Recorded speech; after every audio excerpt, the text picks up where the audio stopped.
No, apenas. Okay. Ya. Vamos iniciando. Ok, cuando ustedes digan, ya estoy aquí. Ok, buenas noches a todos. El día de hoy les vamos a presentar la práctica de digestión de macromoléculas. Mi compañera Diana y yo, Sofía.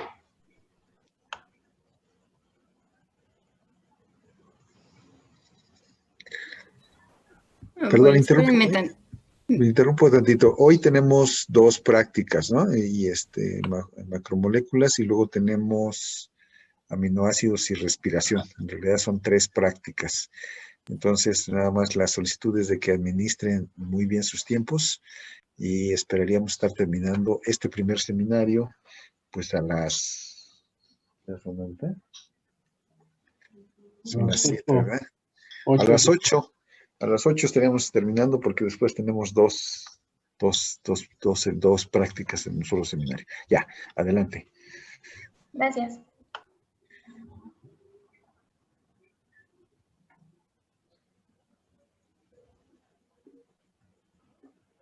Adelante, chicas.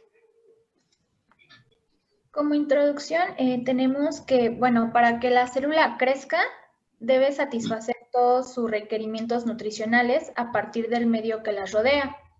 Y, bueno, las fuentes a partir de las cuales las células satisfacen algunos de estos requerimientos permiten clasificarlas fisiológicamente. Estos son, bueno, los requerimientos nutricionales y la clasificación fisiológica. Como podemos ver, tenemos fuente de energía, de carbono, donador inicial de electrones y aceptor final de electrones. En energía tenemos la energía física, que es la luz, y química. En carbono, únicamente dióxido de carbono o bien orgánico. En donador inicial de electrones tenemos el inorgánico y el orgánico, y en aceptor final de electrones tenemos el orgánico, inorgánico, oxígeno y dióxido de carbono.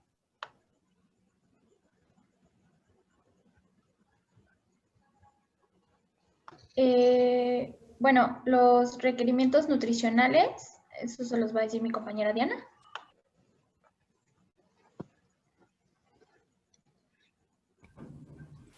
sí, perdón, es que está difícil moverse aquí el micrófono y eso. Pero bueno, los requerimientos nutricionales son un conjunto de valores de referencia, de ingesta, de energía de los diferentes nutrientes considerados óptimos para mantener un buen estado y pues que no sufran de enfermedades o que se mueran.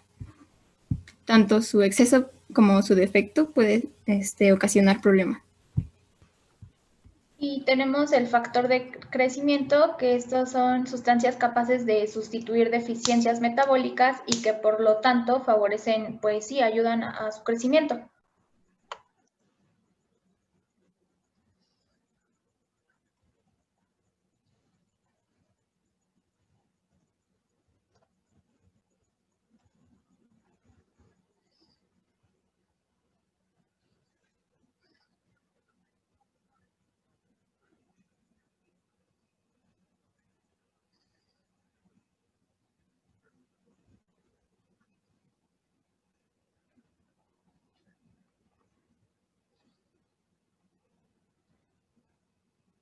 Bueno, aquí tenemos tres conceptos. El primero es autotrófico y bueno, se denomina autótrofo a todo aquel organismo que pues es capaz de generar su propio alimento. Esto es capaz de generar las sustancias que necesita pues para crecer, para poder desarrollarse. Los microorganismos autótrofos es cuando solo es capaz de proliferar en un medio de cultivo si a este se le ha añadido alguna sustancia específica. Y por último, el heterotrófico, que es dicho organismo es incapaz de elaborar su propia materia orgánica a partir de sustancias inorgánicas. Entonces, pues debe nutrirse de los seres vivos. A ver, chicas, ahí en lo de ausotrófico, aquí va a ser importante que hagamos la distinción entre ausótrofo y protótrofo, ¿sí?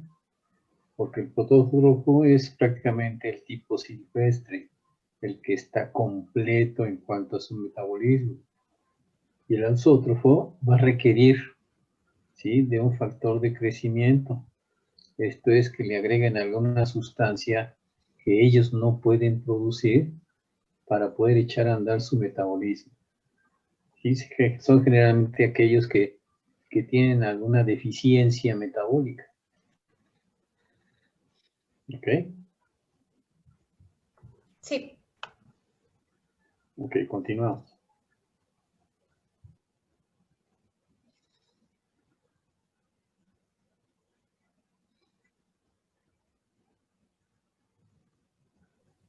Y también vamos a hablar un poco del metabolismo y en específico de los procesos básicos del metabolismo.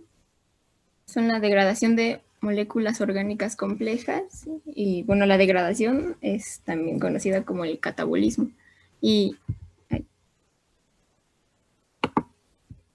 aquí tenemos un esquema en donde podemos ver a diferentes enzimas extracelulares que, por ejemplo, aquí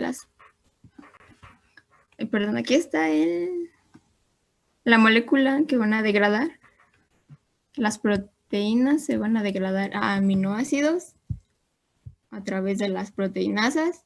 Los polisacáridos se van a degradar a monosacáridos, los lípidos a ácidos grasos. Y también de esto se puede formar energía.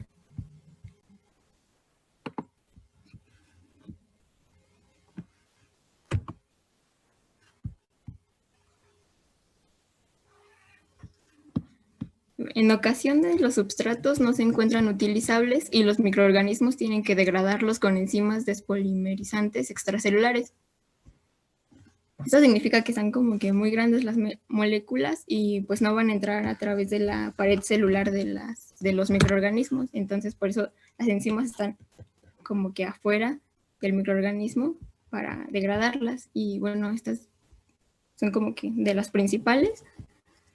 Y tenemos a la enzima glicosidasa que va a degradar a los polisacáridos y los va a transformar en disacáridos o monosacáridos. Las proteasas o polipeptidasas van a degradar a las proteínas y las van a transformar en péptidos. Las peptidasas van a degradar a los péptidos y las van a transformar en aminoácidos. Y las esterasas o lipasas van a degradar a los lípidos y los van a transformar en ácidos grasos.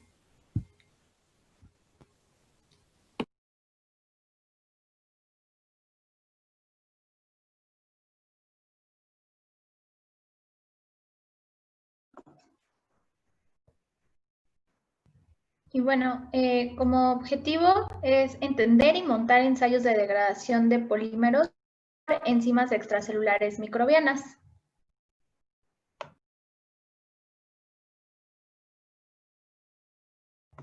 Estos son los materiales que ocuparíamos.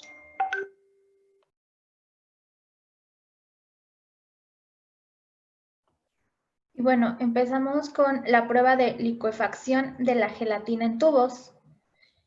Su fundamento es que se incorpora gelatina a diversos medios para determinar la capacidad de un organismo de producir enzimas de tipo proteolítico que son capaces de la gelatinólisis, que son gelatinasas. Y bueno, son detectados por la digestión o licuefacción de la gelatina. Y el catabolismo de las proteínas gelatinasa es un proceso en 2 etapas que da como resultado final una mezcla de aminoácidos individuales.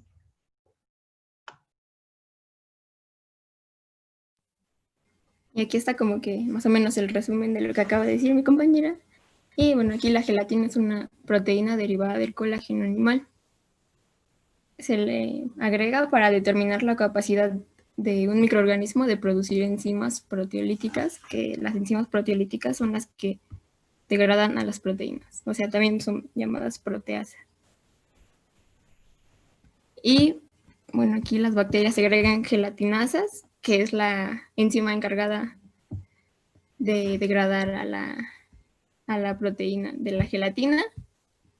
Y el catabolismo tiene 2 pasos. El primero es la proteína más agua, en la cual va a interferir la gelatinasa y la va a transformar en un péptido, y después los péptidos más agua, en presencia de las peptidasas, las van a transformar en aminoácidos individuales.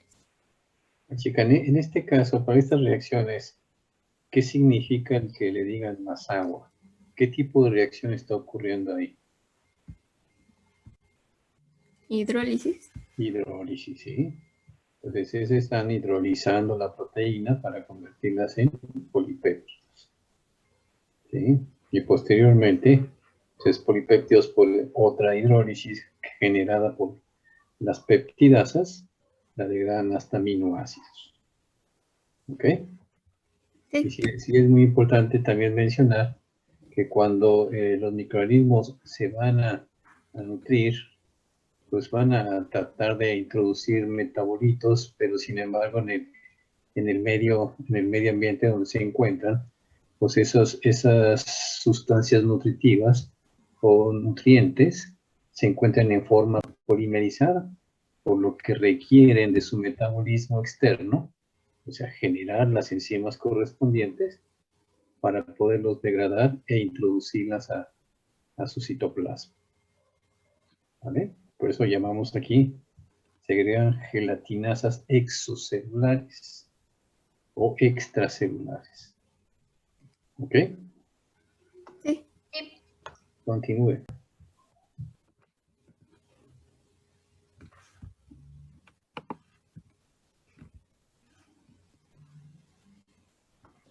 Bueno, un método es la hidrólisis de la gelatina, que es la prueba de licuefacción de la gelatina en tubos. Y bueno, tenemos que sembrar los microorganismos y inocularlos con 3 o 4 asadas. Posteriormente, se incuban a 37 grados de 24 a 48 horas y después tenemos que pasar los tubos a baño de hielo durante 1 hora. Ahora, si se solidifica, es una prueba negativa, pero si el tubo está líquido, es prueba positiva. Tengo más un comentario que la gelatina, pues prácticamente es un agente solidificante. Y entonces el que formen una enzima que la vaya a digerir, pues obviamente va a perder sus propiedades gelificantes. ¿Sí? ¿Sí?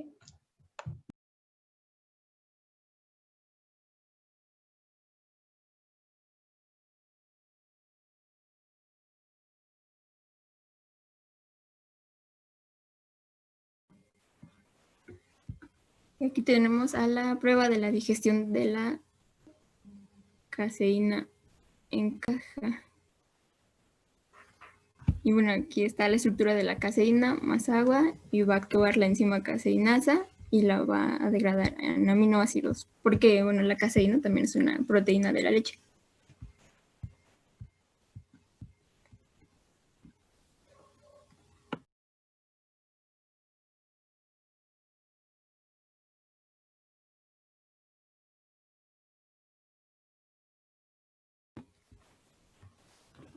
Y el procedimiento para hacer esta prueba es marcar las cajas con gelosa y con agar leche descremada. Luego los vamos a etiquetar con el sector en el que corresponda a cada microorganismo que se inoculará. Y esta es tría recta. Y se va a incubar de 28 a 30 grados centígrados durante 48 horas. Se le va a añadir cloruro mercúrico a las placas. Bueno, aquí el cloruro mercúrico es un precipitante de proteínas. Entonces, si la prueba es positiva, se observarán halos transparentes, como la gelatina y la caseína tienen proteínas, y con el cloruro mercúrico se va a ver así como que blanquito en las placas. Y entonces por eso, si hay hidrólisis de gelatina y caseína, pues se volverán transparentes porque pues, ya no va a haber con qué se junte el cloro mercúrico. Ya no va a haber precipitado. Ajá. Ajá. Ok.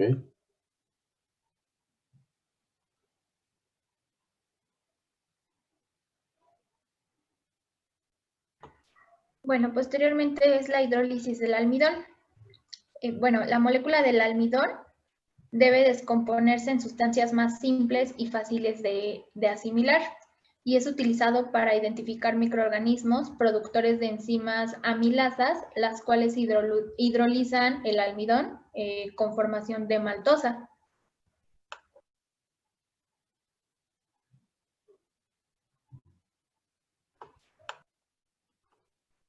Y bueno, del lado derecho tenemos la estructura del azul, la estructura del almidón.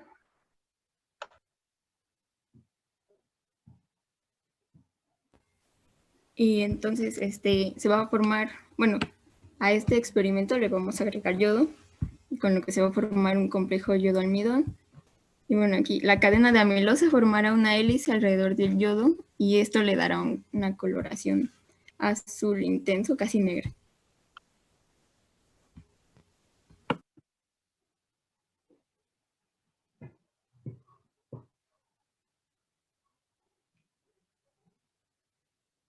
Y bueno, la hidrólisis del almidón, bueno, primero tenemos que marcar las cajas de gelosa almidón.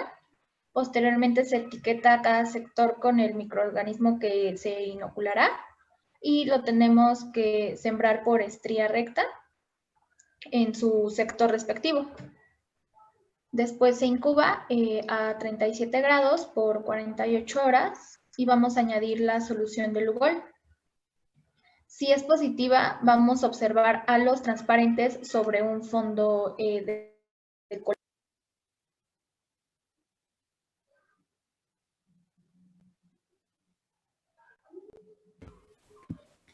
Y nuestro otro experimento es hidrólisis de fosfolípidos. Más bien nuestra otra prueba. Y vamos a tener el agar yema de huevo. Y bueno, este es un medio moderadamente selectivo y de diferenciación para el aislamiento y recuento de Staphylococcus aureus. O sea, solo se va a ver la prueba de la hidrólisis de fosfolípidos en Staphylococcus aureus. Y el agar sangre tenemos la formulación de su composición química y tenemos infusión de corazón, peptona, sodio, agar y a un pH de 7.3 aproximadamente.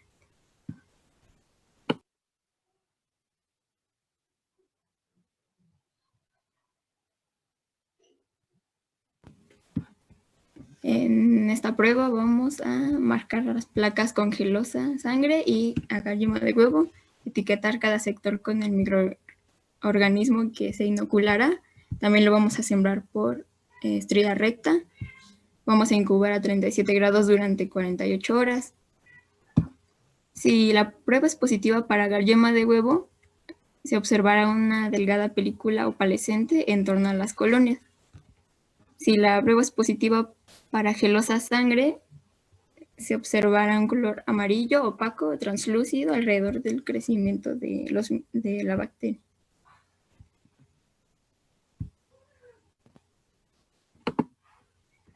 Ay.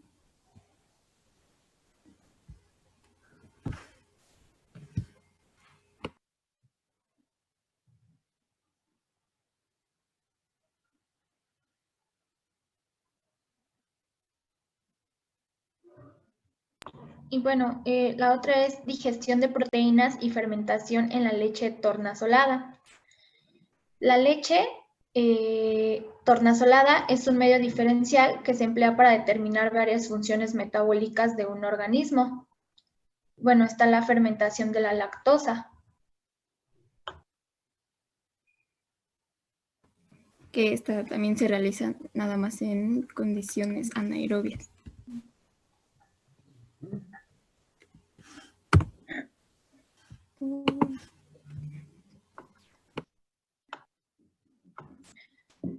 Y bueno, en este vamos a inocular los tubos con leche tornasolada con una asada, solo con una asada. Posteriormente lo vamos a incubar a 37 grados por 24 horas y vamos a interpretar nuestros resultados. Va a ser una acidificación si el indicador vira a un color rojizo. Una coagulación va a tener la aparición de un coágulo semisólido que va a ocupar todo el tubo. Una reducción es si el tubo se vuelve color blanco. Peptonización, va a haber fragmentación del coágulo. En la licuefacción del coágulo, este va a adquirir una apariencia de agua con arena. Y en la alcalinización, se va a tornar de un color azul. De hecho, más adelante hay imágenes de cómo.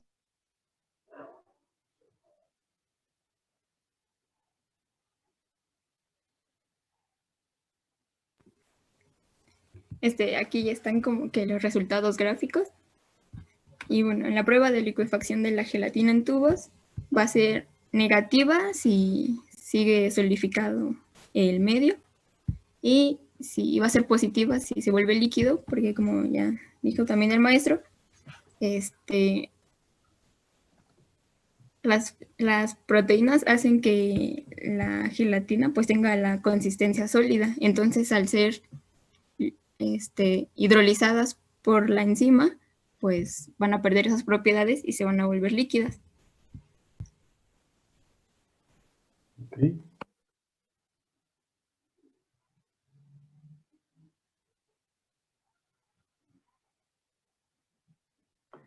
Y bueno, aquí tenemos los datos de hidrólisis de la gelatina en tubo. Como podemos ver, tuvimos crecimiento en todos los microorganismos. Y del lado derecho es hidrólisis y bueno, tuvimos hidrólisis en 4 de nuestros microorganismos, pero en Streptococcus epidermis la hidrólisis fue más lenta. Y bueno, en Streptococcus salivarius, en Bacillus cereus y en Escherichia coli no hubo hidrólisis. A ver, un poquito la tabla de resultados, nada más por curiosidad y para pegarnos a lo que viene en el manual. ¿Estas cepas de dónde las tomaron? Porque no ubico que sean las que aparecen en la práctica. Estos salivarios no las recuerdo. Bacillus cereus no es una cepa que usemos en el laboratorio. Sí, no, perdón, no eran de la práctica, porque pues como no teníamos pues no hicimos el experimento, en internet encontré estos resultados, o sea, ya venía así. Ya, ¿y no encontraron las que venían en el manual? Pues Por es que ejemplo, también estaba raro en el manual porque en los materiales venían como que unas cepas y en los resultados venían otras, entonces también ya no supe si buscar esas y entonces pues mejor ya. A veces se cambian, por ejemplo, Bacillus, viene Bacillus subtilis y pudiéramos usar Bacillus megatherium, pero no sé, no hay tanta variación. Pero bueno, no importa, o sea, para fines de ejemplo de resultados, estos sirven solamente tener bien claro que en el manual aparecen otras cepas y en realidad son las mismas 8 cepas que aparecen en todas las prácticas de esta que están ustedes haciendo de metabolismo, digestión de macromoléculas, luego viene aminoácidos, respiración, carbohidratos, son las mismas 8 cepas. Adelante, continúen. Sí, está bien.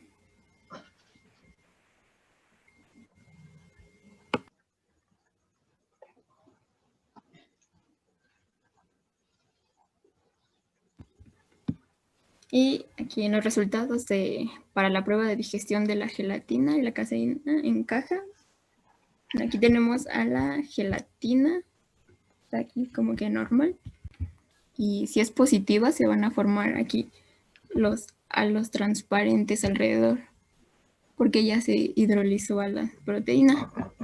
Y si es negativo, pues no se va a notar ningún cambio.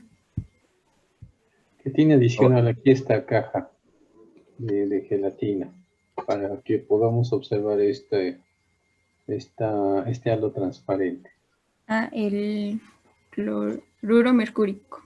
No es un cloruro mercúrico, pero si acabamos de decir que la gelatina va a degradar a la gelatina y pierde su estado o su poder de gelificación o solidificación, ¿cómo es que se mantiene ahí el medio sólido? Porque también tiene agar. Porque también tiene agar, exactamente. Ajá, y caldo nutritivo y otras cosas, ¿no? Así es. Entonces eso es lo que hay que explicar, que adicionalmente tiene otro agente gelificante que no es degradado, al menos por los microorganismos de prueba. ¿Ok? Continúen, chicas.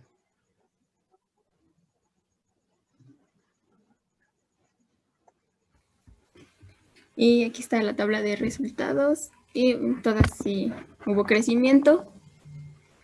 Y la hidrólisis solo se mostró en Bacillus subtilis, Proteus vulgaris, Proteus mirabilis y en Streptococcus epidermidis. Y también tardó más que las otras.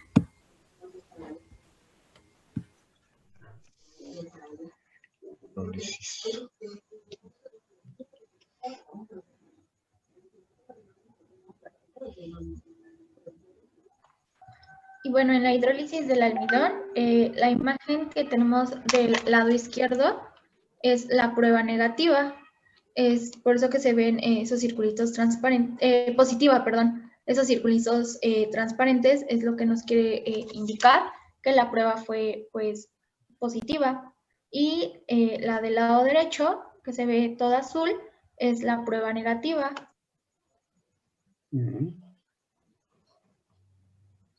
Bueno, tenemos la composición del agar de leche, que es de hecho lo que mencionó ahorita mi compañera. Su composición es de caldo nutritivo deshidratado, 8 gramos. Tiene 25 gramos de leche descremada en polvo. Tiene 15 gramos de agar y tiene 1 litro de agua. Y bueno, tenemos que ajustar a un pH pues neutro. Ok, nada más, chica, que estamos en hidrólisis de almidón y me pones una leche descremada.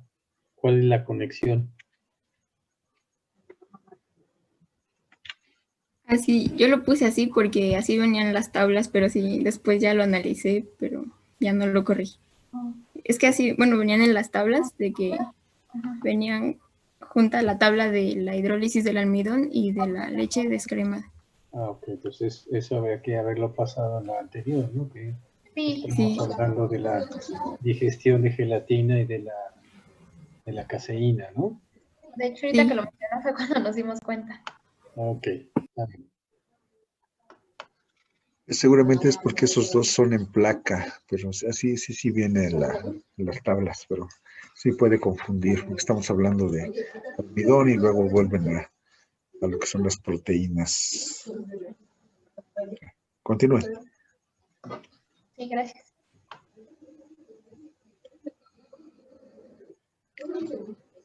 Bueno, aquí tenemos la hidrólisis de almidón y caseína en placa. Como podemos ver, el crecimiento de hubo crecimiento en todos nuestros microorganismos. Bueno, hidrólisis de almidón solamente hubo en Bacillus subtilis. En las demás no hubo hidrólisis de almidón. Y de caseína también en Bacillus subtilis y Pseudomonas aeruginosa. Igual en las otras, en las restantes, no hubo hidrólisis de caseína. Vean, esas sí son las cepas que vienen en el manual. Estas son las que realmente aparecen. Las 8. Las 8 que aparecen, sí.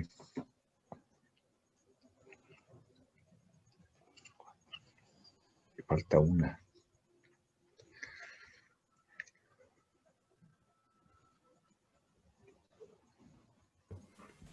Aquí tenemos los resultados de la hidrólisis de fosfolípidos. En esta imagen de la izquierda tenemos en el agar yema de huevo, estos halos translúcidos u opacos que indican la presencia de la lecitinasa, que la lecitinasa es la enzima que degrada a la lecitina, y la lecitina es un fosfolípido del huevo. Y esta solo va a dar positivo para Staphylococcus aureus. En la imagen de la derecha tenemos a la hidrólisis de... ¿A qué horas? La hidrólisis de la gelosa sangre. Y bueno, aquí presencia del halo verdoso o opaco es la hemólisis alfa, el halo totalmente transparente es la hemólisis beta y la hemólisis gamma no presenta ningún halo. Ok, aquí lo que estamos viendo es el tipo de hemólisis. La primera es una hemólisis parcial, la segunda es una hemólisis total y la tercera es no hemólisis. Adicionalmente, muchachos, en la gráfica, bueno, en las fotografías del lado izquierdo, estamos viendo que las colonias son negras. ¿Por qué son negras?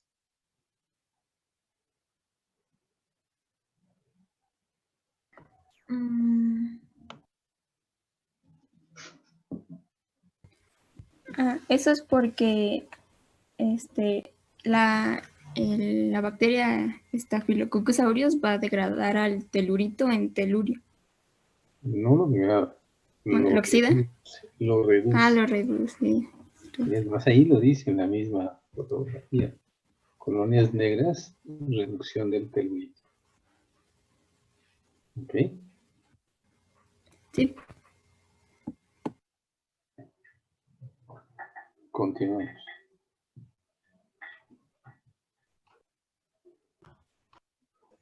Nada más una pregunta, primero es a la anterior. La prueba que estamos viendo aquí seguramente todos lo saben, pero quisiera hacerlo más patente. Si estamos hablando de una prueba de hidrólisis de fosfolípidos, en la placa de yema de huevo me queda claro, el huevo tiene fosfolípidos, pero en gelosa sangre, ¿cómo podemos ver o cómo es que nos sirve para ver hidrólisis de fosfolípidos? No sé si lo mencionaron, me habré distraído. ¿Nos quieren comentar? Sí nos queda claro, ¿no? Estamos viendo hidrólisis de fosfolípidos. Para cada prueba usamos diferentes medios de cultivo que nos permiten ver la prueba que pretendemos conocer. Y entonces, un gelosa sangre, ¿por qué lo podemos utilizar? Porque nos es útil para ver hidrólisis de fosfolípidos provocado por los... ¿Provocado por qué, profe? Perdón, se le cortó. Provocado por los microorganismos. O sea, la hidrólisis, los fosfolípidos están siendo hidrolizados por enzimas producidas por los microorganismos. Pero ¿por qué un gelosa sangre, medio de gelosa sangre, nos es útil para ver hidrólisis de fosfolípidos? No sé, puede ser por su composición. ¿Pero qué es lo que tienen? ¿Qué tiene el medio? Cloruro de sodio, agar. Pero ¿qué tiene que pueda estar relacionado con la prueba que estás mostrando? Si quieres ver hidrólisis de fosfolípidos, ¿qué le necesitas agregar al medio? Como el caso de la yema de huevo. Tienen que tener muy, muy claro en qué consiste cada prueba, ¿no? O sea, si están viendo hidrólisis de fosfolípidos, les voy a dar el... ¿Qué dijo mi compañera? ¿Sobre qué? Lo del telurito que dijo mi compañera. No. Fíjense bien, fosfolípidos, no pierdan de vista. No quiero contrastar mucho porque el tiempo se nos va. Pero ahí les va el ejemplo. En la placa de yema de huevo que está a la izquierda, Pues podemos ver la hidrólisis de fosfolípidos porque los fosfolípidos están presentes en la yema de huevo. Entonces, inoculas la bacteria. Si la bacteria tiene las enzimas, actúa sobre los fosfolípidos y los hidroliza y vemos esos halos claros alrededor de la colonia. Pero en el medio de gelosa sangre, ¿qué tiene que tener para ver la hidrólisis de fosfolípidos? ¿Cuál es el sustrato? Vamos. ¿La sangre? La sangre, sí, ok. ¿Y cómo la relacionamos con los fosfolípidos? Ay, creo que transformaba la hemoglobina en metaglobina, algo así. ¿Eso dónde se encuentra? ¿La hemoglobina? ¿Cómo? La hemoglobina y las otras. Pues Pero no se compliquen. A ver, si yo quiero ver hidrólisis de fosfolípidos, pues el medio tiene que tener fosfolípidos, porque si no, ¿sobre qué actúa la bacteria, no? Y entonces en la sangre, ¿en dónde están los fosfolípidos? La sangre tiene eritrocitos y la membrana citoplásmica de los eritrocitos, en la membrana citoplásmica de los eritrocitos están los fosfolípidos. Por eso cuando la bacteria hidroliza los fosfolípidos, lo que hace es romper a los eritrocitos y eso da origen a diferentes tipos de hemólisis, la hemólisis beta, la hemólisis alfa y la hemólisis gamma. ¿Sí? Es para ustedes, si no lo sabían, y para todo el grupo. Tienen que saber por qué. ¿Sí quedó claro? ¿O ay, no quedó claro? ¿me puede repetir otra vez lo de los eritrocitos? Necesitas fosfolípidos en el medio de cultivo para que puedas ver la hidrólisis de los fosfolípidos. El medio de cultivo es un gelosa sangre que tiene sangre. La sangre tiene eritrocitos. Los eritrocitos en su membrana citoplásmica tienen fosfolípidos. Cuando el microorganismo presenta la enzima, que son hemolicinas, las fosfolipasas son hemolicinas, en este caso, actúan sobre los fosfolípidos de la membrana citoplásmica del eritrocito y los rompen a los eritrocitos. ¿Sí? Solamente si la bacteria tiene esas fosfolipasas. Y eso trae como consecuencia al menos 3 tipos de hemólisis, o 2, vamos a decirlo, la hemólisis beta, la hemólisis alfa y la hemólisis gamma. Dicho de otra manera, si hay hidrólisis de los fosfolípidos, ese es eso resulta en este halo que ves aquí alrededor de las colonias, que te da una hemólisis o bien beta o una hemólisis alfa. Es muy sencillo, no se complique. Si quieres ver hidrólisis del almidón, ¿qué le pones al medio de cultivo? Almidón. Si quieres ver hidrólisis de la gelatina, ¿qué le pones al medio de cultivo? Gelatina. Si quieres ver hidrólisis de fosfolípidos, pues el medio de cultivo tiene que tener fosfolípidos. La yema de huevo, los fosfolípidos, en el medio de yema de huevo, los fosfolípidos están en la yema de huevo. Y los fosfolípidos en el gelosa sangre están en la membrana citoplásmica de los eritrocitos. ¿Ya quedó más claro? Sí. Ok. Espero que también para todo el grupo, porque eso es fundamental. Ya, continúen.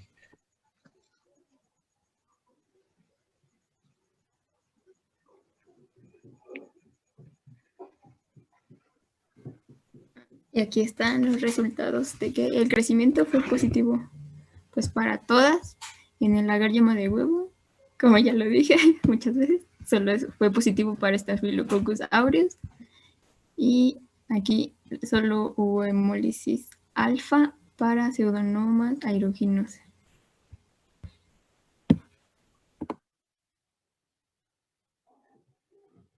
Uh-huh.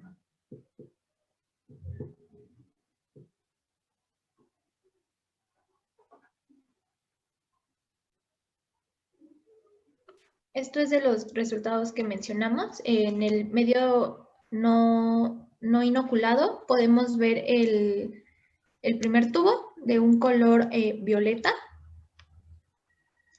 Es en digestión de proteína, perdón. En fermentación de la lactosa podemos ver igual un color rosita, pero en la parte del centro, bueno, de abajo más bien, se ve más degradado, o sea, se ve más...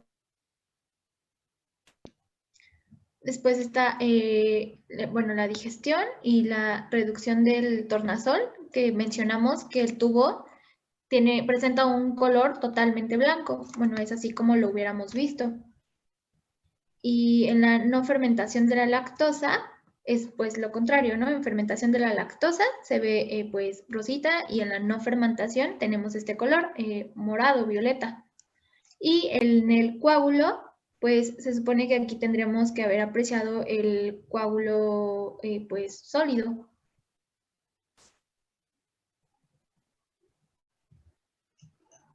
A ver, chica, en el primer tubo, bueno, sí, da los resultados.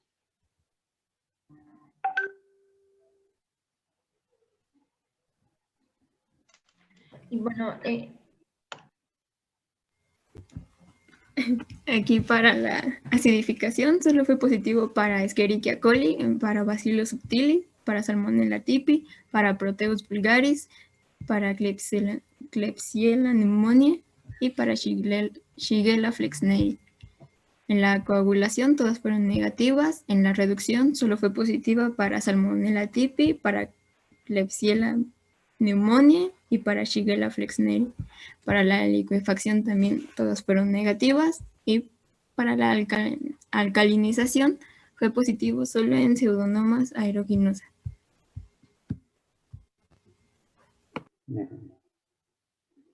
Ok, entonces nos regresamos al anterior, chicos.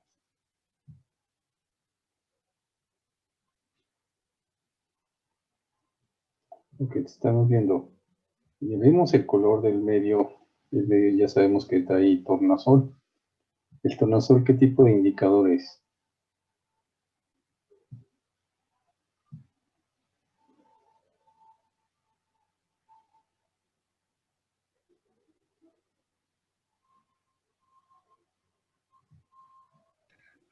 Tipo de indicador se refiere a si es de pH, de óxido reducción. ¿Qué tipo de indicadores?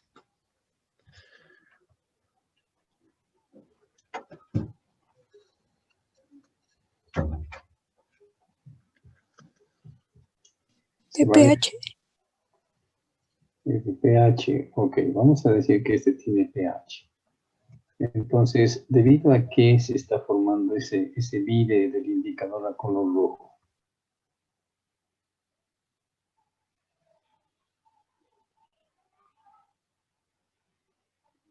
Allí en la fermentación.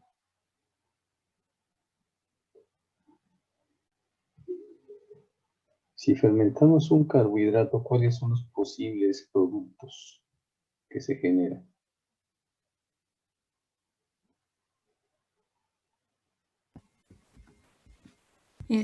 Puede ser alcohol, metanol y ácidos,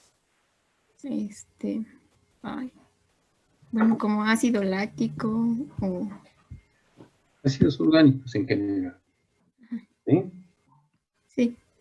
Ok, entonces, de acuerdo con lo que acabas de mencionar, ¿por qué ese cambio de color a rojo? Si estamos fermentando lactosa, ¿la lactosa qué es? ¿Es una proteína? ¿Es un carbohidrato? ¿Es un lípido? ¿Qué es? Es un polisacárido. ¿Es un polisacárido? No sé, es un sacárido, ¿no? Es un disacárido. ¿Sí? Entonces, ¿cuál es el producto que esperamos de esta fermentación de lactosa? Ácido láctico. Un ácido orgánico. Entonces, esto que está haciendo en el medio lo está acidificando, ¿no? Entonces, por eso estamos viendo el color, porque hay un cambio del indicador hacia su forma ácida. Está detectando los ácidos que se produjeron y por eso cambió de color de este azul o violeta que tiene a un color rojo, porque funciona como un indicador de pH en esta parte.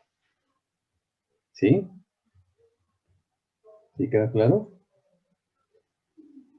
Ahora nos vamos a la otra que es digestión. ¿Qué sucede en la digestión? ¿Qué se está digiriendo?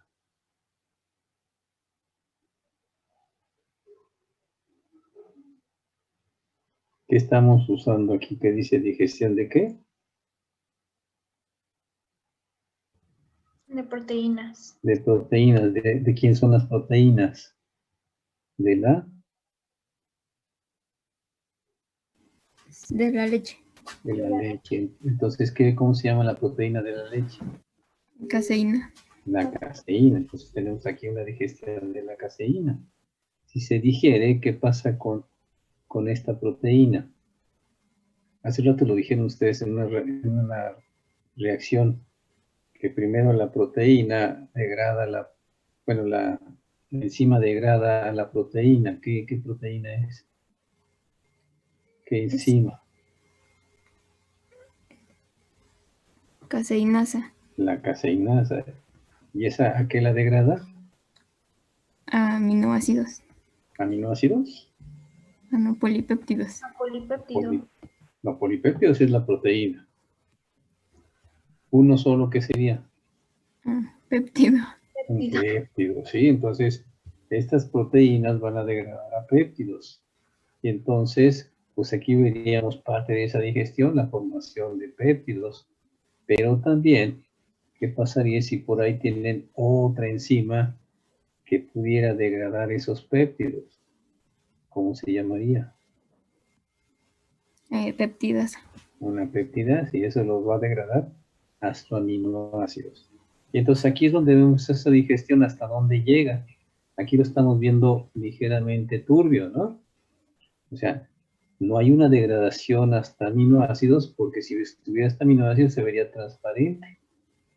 Entonces está ligeramente turbio, podríamos decir que este está nada más digerido hasta péptidos. ¿Vale? Sí. Y esto que vemos en blanco, reducción del tornasol.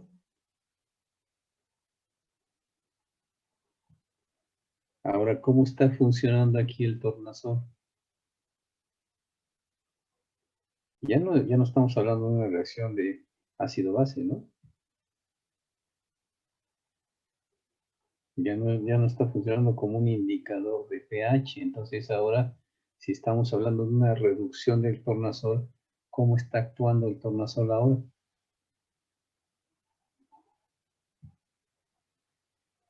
¿Como indicador de qué?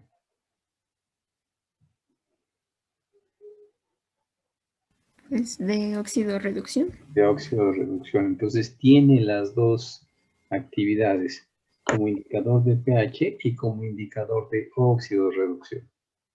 ¿Sí? Que en este caso se está reduciendo, y entonces al reducirse cambia su color, que viene aquí del violeta, que es cuando está oxidado, a un transparente, que es el color de la leche. Está reducido. ¿Ok? Y pues aquí no hay fermentación de la lactosa, por eso permanece prácticamente con el mismo color. No hay producción de ácidos orgánicos, entonces se mantiene como su indicador un pH neutro. ¿Ok? Y por último tienes aquí el coágulo. Los coágulos, ¿cómo se pueden formar? Yo lo veo igualito que el de la fermentación de la lactosa, ¿no? ¿Qué es lo que se está coagulando? Pues las proteínas. Las proteínas, y eso es por efecto de ¿quién? ¿Qué se produjo aquí en fermentación? El ácido láctico. Entonces está acidificando el medio, y eso puede generar que se forme un coágulo. Okay. ¿Ok? Ok, continuamos.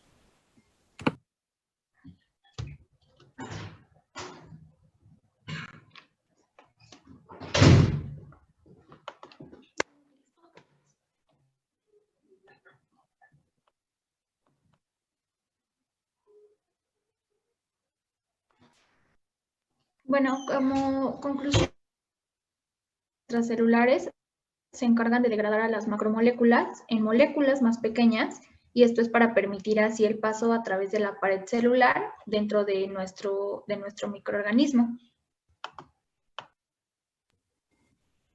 Los resultados pueden variar dependiendo de la edad del medio de cultivo, de las proporciones empleadas en él y del tiempo de incubación de los microorganismos. Bueno, el metabolismo puede ayudar a identificar las especies de microorganismo.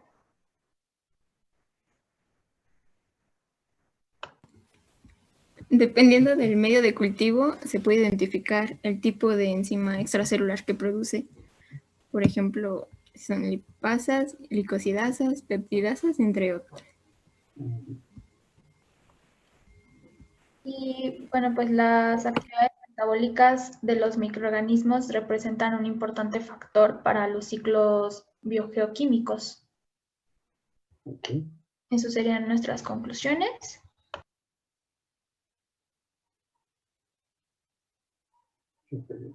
Y nuestras referencias. Nada más nos regresamos a la anterior. Sí. Ok. Vale, yo creo que sería bueno modificar una de las conclusiones, principalmente en la que dice el metabolismo puede ayudar a identificar especies de microorganismos. Si estuvimos durante toda la presentación mencionando el metabolismo, ¿sí? Entonces, nada más puede ayudar o permite identificar especies de microorganismos. Sí, permite. Pues sí, porque pues, estamos viendo la base principal, ¿no? El Sí, metabolismo es pues, prácticamente actividades enzimáticas que si existen, pues entonces nos están dando una información que nos lleva a la identificación de especies de microorganismos, ya sea por la existencia o por la falta de la enzima correspondiente. ¿Ok? No sé si tengas alguna otra pregunta, Francisco. Nada más reiterar que tengan muy claro el equipo que nos presentó y todo el grupo, el enfoque que hay que darle a la práctica. O sea, se trata de ver, de conocer si las bacterias tienen cierto tipo de enzimas que son capaces de degradar macromoléculas, y en tal sentido es que se enfocan o se escogen los medios de cultivo para que podamos apreciar esa característica del microorganismo. Entonces, si no lo saben, deberían de preguntarse, preguntarles a los profesores. El caso del ejemplo que hablamos de la gelosa sangre. Bueno, y ahí donde están los fosfolípidos. Si yo quiero ver si la bacteria tiene fosfolipasas, ¿en dónde están en el medio de los fosfolípidos? Y eso es básicamente la base de este tipo de prácticas. Lo vamos a estar viendo en todo este bloque de carbohidratos, macromoléculas, aminoácidos, respiración. Hay que tener muy claro el enfoque de qué es lo que queremos saber de la bacteria, porque luego eso que nos permite, si la bacteria tiene este tipo de enzimas, nos lleva a lo que acabas de mencionar tú, en el sentido de que nos ayuda a identificar a los microorganismos hasta género y especie, una vez que tenemos todas las pruebas de metabolismo de carbohidratos, de metabolismo de aminoácidos, de respiración, de digestión de macromoléculas. Toda esa información nos permite llegar finalmente a identificar a un microorganismo. Nada más. Okay. Esto también para que lo tomen los siguientes equipos, porque prácticamente estamos hablando del metabolismo y eso es la parte básica para esta identificación. Ok. ¿Más preguntas, muchachos? ¿Dudas? No. ¿No? ¿Todo bien? Yo puedo preguntar algo. Es que solo quería ver si me podían volver a explicar que para qué se añadía el cloruro ¿de qué? De mercurio. Mercurio. Ok. Lo que sucede ahí es que el cloruro mercurio aquí actúa como un agente desnaturalizante de proteínas completas. ¿Sí? Si por ejemplo, aquí que dice prueba negativa, le pusiste mercurio, prueba mercúrico, y obviamente se puso blanco todo aquí. ¿Por qué? Porque no hubo una enzima que degradara la proteína. ¿Qué pasa en la prueba positiva? Normalmente los microorganismos secretan al exterior las enzimas que van a degradar, en este caso, la gelatina, que es una proteína, y vean cómo hubo una digestión y ya no hay una proteína completa, ya la proteína fue degradada, probablemente en péptidos o aminoácidos, y ya no hay cómo precipite con el flujo mercúrico. Y aquí estamos viendo, después de este halo transparente, estamos viendo ese precipitado blanco. Esto quiere decir que aquí sí está la proteína completa, que no llegaron hasta ahí las enzimas para digerirla. Pero ya nos demostraron aquí con este halo transparente que sí hubo una digestión de la proteína. Entonces le agregas cloruro mercúrico y como ya no está la proteína completa, pues ya no precipita. Si está la proteína completa, pues va a precipitar. ¿Ya te quedó más claro? ¿O todavía hay dudas? ¿Sí? ¿Todos? Sí. ¿No hay más dudas? Ok, entonces, si no hay más dudas, continuamos. Muchas gracias, chicas. Continuamos con el siguiente equipo.